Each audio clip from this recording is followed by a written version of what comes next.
నమస్కారం. ఈరోజు మనం శ్రీ నూరే మహమ్మద్ బాబా గారికి సంబంధించిన కొన్ని దైవిక మహిమల గురించి తెలుసుకోబోతున్నాం.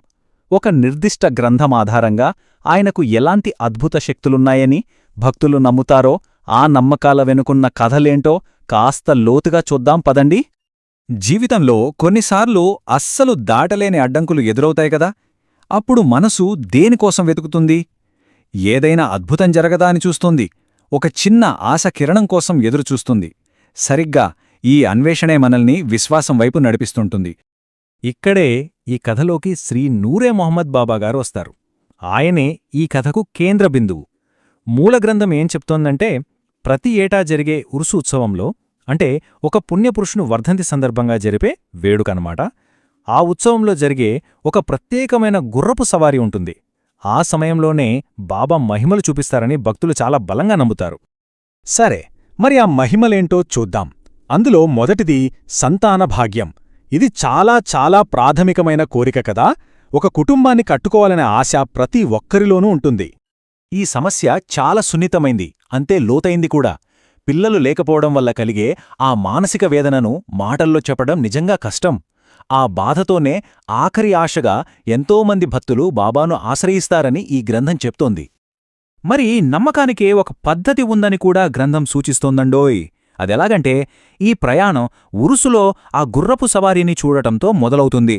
అలా చూస్తే దైవాశీస్సులు దొరుకుతాయని, దాంతో మనసుకి శాంతి కలుగుతుందని, చివరికి కోరిక తీరాక కృతజ్ఞతగా మొక్కులు చెల్లించుకోవడంతో ఇది పూర్తవుతుందని భక్తులు నమ్ముతారు.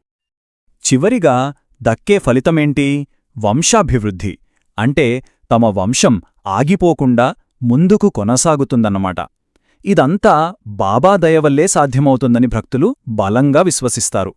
ఇక్కడ వంశాభివృద్ధి అంటే కేవలం పిల్లలు పుట్టటం అనే కాదు, తమ వంశ పరంపరను నిలబెట్టడమనే ఒక పెద్ద సాంస్కృతిక బాధ్యత తీరినట్లుగా భావిస్తారు.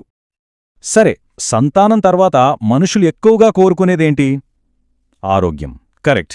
సో రెండో మహిమ శారీరక మానసిక ఆరోగ్యానికి సంబంధించింది. ఇక్కడ భక్తులు ఎలాంటి సమస్యలతో వస్తారంటే, ఏళ్ల తరబడి నయం కాని జబ్బులు, మనస్సును తొలిచేసే బాధలు, ఎన్ని మందులు వాడినా, ఎంతమంది డాక్టర్ల దగ్గరికి తిరిగినా ప్రయోజనం లేనప్పుడు ఇక దేవుడే దిక్కు అని చూస్తారు కదా, అలాంటి వాళ్లు ఇక్కడికి వస్తారని ఈ గ్రంథం వివరిస్తోంది. ఇక్కడొక ఆసక్తికరమైన పోలిక కనిపిస్తుంది. మూలగ్రంథం ప్రకారం భక్తులేమనుకుంటారంటే, ఆధునిక వైద్యం కేవలం శరీరాన్ని మాత్రమే చూస్తుంది. కొన్నిసార్లు అది ఫెయిల్ అవ్వొచ్చు. కాని బాబా ఆశీస్సులు అలా కాదట. శరీరాన్ని, మనసుని రెండింటినీ ఒకేసారి బాగుచేసి వెంటనే ఉపశమనం కలిగిస్తాయని వాళ్ళు నమ్ముతారు. అంటే ఇక్కడ ముఖ్యమైన విషయమేంటంటే, భక్తులు కోరుకునేది కేవలం ఆ జబ్బు తగ్గడం మాత్రమే కాదు. వాళ్ళాశించేది సంపూర్ణ ఆరోగ్యం, ఇంకా దీర్ఘాయుస్సు. బాబా అనుగ్రహం ఉంటే ఇవి కూడా లభిస్తాయని వాళ్ళ గట్టి నమ్మకం. ఇప్పుడు మనం మరో ముఖ్యమైన అంశంలోకి వెళ్దాం. అదేంటంటే, కంటికి కనిపించని దుష్టశక్తుల నుంచి రక్షణ. ఈ భయం చాలా సంస్కృతుల్లో మనకు కనిపిస్తూనే ఉంటుంది గదా. మరి భక్తులు వేటిని చూసి భయపడతారంటే, దుష్టాత్మలు, దెయ్యాలు, శత్రువులేమైనా చేతబడి చేయిస్తారేమో అని, ఇంకా తమ చుట్టూ ఉండే నెగటివ్ ఎనర్జీ, ఇలాంటివేనమాట. వీటన్నిటి బారినుంచి బాబా తమను కాపాడతారని వాళ్ళ నమ్మకం. ఈ రక్షణను వర్ణించడానికి వాడిన పదం చూడండి, రక్షణ కవచం. ఎంత పవర్ఫుల్గా ఉందో గదా. ఇది కేవలం ఒక మాట కాదు, అన్ని రకాల దుష్టశక్తుల దాడుల నుండి తమను కాపాడే ఒక కనిపించని ఆధ్యాత్మిక కవచం తమకుంటుందనేది భక్తుల నమ్మకం. మరి రక్షణ కవచం వల్ల ఏమవుతుంది? భయం పోయి ధైర్యమొస్తుంది. అప్పుడు వాళ్ల కుటుంబ జీవితంలో, ఉద్యోగ వ్యాపారాల్లో మళ్లీ శాంతి, ప్రశాంతత వస్తాయని నమ్ముతారు. ఇది విశ్వాసంతో జరిగే ఒక కంప్లీట్ ట్రాన్స్ఫర్మేషన్ అన్నమాట. సరే, ఇప్పటివరకు చూసిన వాటి తర్వాత ఇప్పుడు మనం మూల గ్రంథంలో చెప్పిన అత్యంత నాటకీయమైన ఒక మహిమ గురించి తెలుసుకుందాం.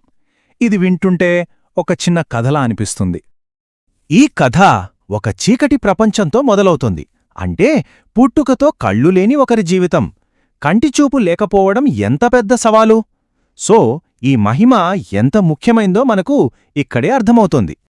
అందుకే ఈ సందర్భంలో బాబాగారికి ఒక ప్రత్యేకమైన బిరుదుంది. అదే దృష్టిదాత. అంటే చూపుని ఇచ్చేవాడు అని అర్థం. చూపును ప్రసాదించే శక్తి ఆయనకుందని భక్తులు నమ్ముతారన్నమాట. చాలా చాలా శక్తివంతమైన పేరిది. మరి ఫలితం ఒక అద్భుతం, పూర్తి పరివర్తన. ఆ చీకటి జీవితం తొలగిపోయి మొదటిసారిగా వెలుగు, రంగులతో నిండిన ఒక కొత్త ప్రపంచం కనిపిస్తోందని గ్రంథం చెప్తోంది. ఇది కేవలం చూపు రావడం కాదు, ఆశకు, ఒక కొత్త జీవితానికి ప్రతీక. మరి ఈ మహిమలన్నింటి వెనక ఉన్న అసలైన శక్తియేంటి? ఇవన్నీ జరగడానికి కారణమేంటి? వీటన్నింటినీ కలిపి ఉంచే ఒక కామన్ పాయింట్ ఉంది. అదేంటో చూద్దాం. సో అసలు విషయమిదే. ఈ గ్రంథం మళ్లీ మళ్లీ నొక్కి చెప్పేది ఏంటంటే, ఈ అద్భుతాలన్నింటికీ పునాది ఒకటే, అది అచంచలమైన విశ్వాసం, గట్టి నమ్మకం. ఆ నమ్మకమే ఈ మహిమలన్నింటికీ మూలమని చెప్పబడింది. ఒక్కసారి మనం గమనిస్తే ఇక్కడ ప్రతి మహిమ కూడా ఒక ప్రాథమికమైన మానవ అవసరానికి సమాధానంలా ఉంది.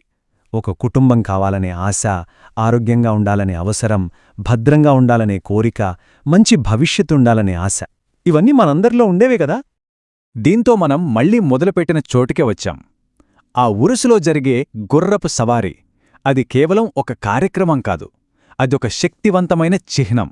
భక్తుల ఆశలన్నీ నెరవేరుతాయని నమ్మే ఒక పవిత్రమైన సంఘటనగా నిలిచిపోయింది. చివరిగా ఒక ప్రశ్నతో ఈ చర్చను ముగిద్దాం. అద్భుతాల మీద నమ్మకమనేది ప్రపంచవ్యాప్తంగా అన్ని సంస్కృతుల్లోనూ ఒక పెద్ద శక్తిగా పనిచేస్తోంది. మరి ఆశ కోసం మనిషి చేసే ఈ నిరంతర ప్రయాణం గురించి ఈ నమ్మకాలు మనకు ఏం నేర్పిస్తాయి? ఒక్కసారి ఆలోచించండి.